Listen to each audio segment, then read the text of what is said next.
Okay, American Chuck Simpson came to New Zealand with his Kiwi wife in 2018 looking for work and ended up working in a bike shop owned by current Green MP Darleen Tana and her husband Christian.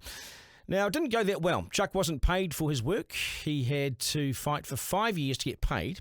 And the problem for this was that he didn't get paid. And then he ended up going to court. He ended up having to go to court to get the money. 5 years later, he finally gets it.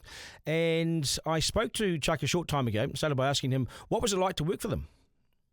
I had told Christian and Darlene both that if there was any financial trouble or any issues with the business, that I didn't want the job. I didn't want to have to be, chasing up to pay bills and things like that.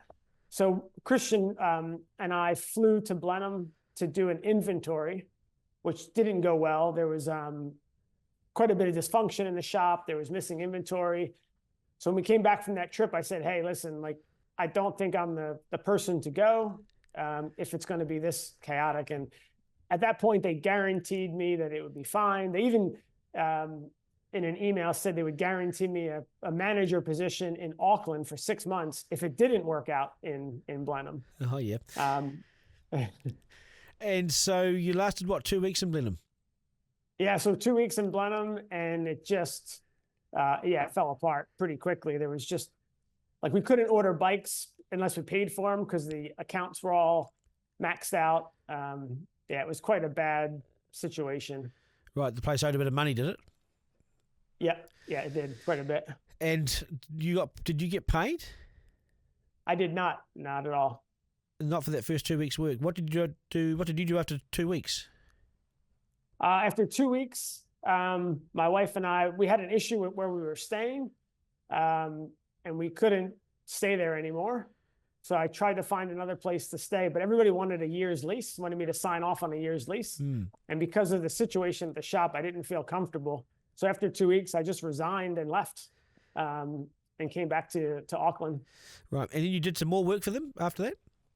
No, that was it. So that was the only work. I'd worked for them prior to going to Blenheim in Auckland, because it took, I think I met them, it was October-ish, beginning of October, and went to Blenheim in November, middle to end of November. So there's about a 6-week period in Auckland where I was working for them. Right. And how did that go? It wasn't so bad. It was spending a lot of time with Darlene, spending time with Christian. They were teaching me the bit, because I didn't know a lot about e-bikes. I knew a lot about regular bikes. So they were teaching me about e-bikes, selling bikes, working on bikes. We did a bike expo in Auckland, and all that was going, pretty well. They were definitely, I had some red flags, but every time I mentioned the red flag, they said they would take care of it. Yeah, and ultimately they never did. Ultimately, you were owed money. How much money were you owed? How much wages were you out of pocket, and when did you get it, and how hard was the fight? Oh, the fight was really difficult. So when I left Blenheim, it was December 3rd, 2018. And in January of 2019, I hired Alex from Saks Kiwi to be my advocate. So in January of 2019, they started the process of mediation and trying to resolve it. And it went from January of 2019 to finally I got a decision in December of 2023. Wow. And the decision was they owed you how much? It was $6,200. $6,200. Yeah. And so they finally paid those wages 4 or 5 years later? Yep, they did. And how much did you spend trying to get that money back? Oh, it was probably between lawyers and filings. It was probably $15,000, I'd say. Man, how's this left you feeling towards the two of them? And of course, she's a Green MP, of course. What's your thoughts?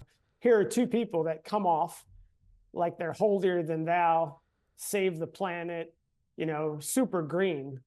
And they're the furthest from that you could imagine. They're just, horrible people, in my opinion. And what's her level of involvement? Because obviously she's an MP now, but what's her level of involvement in the business with what you were dealing with? when I was there, she was involved 100%. She was like, she wrote my contract. She was at different bike shops on a daily basis. She worked the e-bike show with us. She was the one that took everybody out for drinks after the e-bike show. So while I was there, she was 100% involved. So for her to claim that she doesn't know anything about it, this is her husband's business, it's not her business, for her to say that she doesn't know much, what is your reaction to that? Yeah, I would find that very hard to believe. From my experience there, Christian was kind of the man on the tools, and Darlene was like the brains behind the finances. Well, there weren't many brains on the finances. Things sound like a shambles. Yeah, that's how Christian used to put it. Christian would say, she's in charge, she's the brains of the finances, and I'm the man on the tool. I think he even said that, which it blew me away. But if you watch some of the interviews he did on the day that this whole debacle came down, he basically said that in an interview, I think on News Hub or one of them, where he said, I'm the guy on the tools. My wife is the person on the books. And I'm like, isn't that what this is all about? That she's not supposed to be on the books? Yeah. So you got your $6,200 in wages after a 4 or 5 year battle. You spent almost 20 grand getting there. Are there others in the same boat? There are others that feel exploited too, aren't there, and are fighting for their wages? How are they doing? Do you know? I know my advocate, Alex, has another client, Nick Scott, who he won his case for $30,000. And that was supposed to be paid months ago. And like, as of, from what I've heard today, this morning, talking to Alex, they still haven't been able to get a penny from them. Well, she's on full pay. The MP's on full pay. Darleen Tanner's on full pay. She's been suspended she's been suspended and has been off Parliament, but she's still getting paid. Yeah, so she's getting paid, but I guess the rest of us are all out of pocket. Yeah, what's it left you feeling about New Zealand and the New Zealand workplace and dealing with things here? Because you came in here all bright-eyed and bushy-tailed, thinking it was a great country. Your views suddenly changed, didn't they? Yeah, absolutely. I mean, even my wife would tell you, like, when I came here, I was quite a trusting person, and after this experience, yeah, I find it very hard to trust or believe anything that anybody says, because it was just a bad. I've joked with my advocate. I said, all the victims, because that's what we are. We're victims of these people.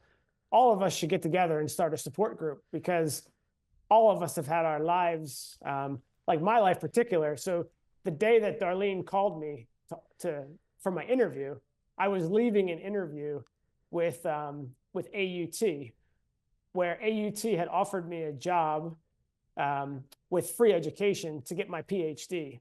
So I turned down a job at AUT because I trusted Darlene and Christian. And, so that my life's impacted from that forever. Like, there's no way to. Yeah. How would you describe them? What should people look out for if people are dealing with these people? What's the warning? What's your warning about them as individuals? I would say they're very good liars, very narcissistic. They'll make you believe anything that they say. And maybe they truly believe. I mean, even when you're sitting in an ERA hearing with Christian, like, he just lies so much. It's hard to you almost start thinking, like, is it true what he's saying? He's lying so much. It's a really weird. You described him to me earlier on the phone, chatting to you. I think it was something along a scumbag or something along those lines. Yeah, absolutely. It's probably the highest level of scum that you could imagine. Yeah. But he comes off like he's this, green, rides his bike to work every day person, save the planet, don't burn oil. What should happen to Darlene Tanner now? She's still on full pay, still an MP, not doing much, but still there on the taxpayers' largesse. What should happen to her? What would you like to see happen to her? Yeah, I'd like to see her fired. I think, like I've said to people, like, if she is able to keep her job, I think New Zealand as a country is in big trouble, because it's just, from where I sit, that she was even allowed to get elected is so bad. And for people not to do the minimum due diligence to find out, like, her husband doesn't have one, doesn't have two, but there's so many ERA claims and so many complaints that you think if they even just did a little bit of due diligence, they would have been able to find out that. And just final question: you found your feet now? You're okay? You and the family, you're on your way? Yeah, it took us a while to recover from that, and we moved to the South Island, and things are going well now. Good on you, Chuck. Hey, nice to meet you, mate, and I appreciate your time today, and all the best. I'm glad you got your money. You too. All the best. Nice to meet you. Yep, you too. Thank you very much. Okay, you're welcome. Cheers, mate. Yep, bye-bye. Duncan Garner, live.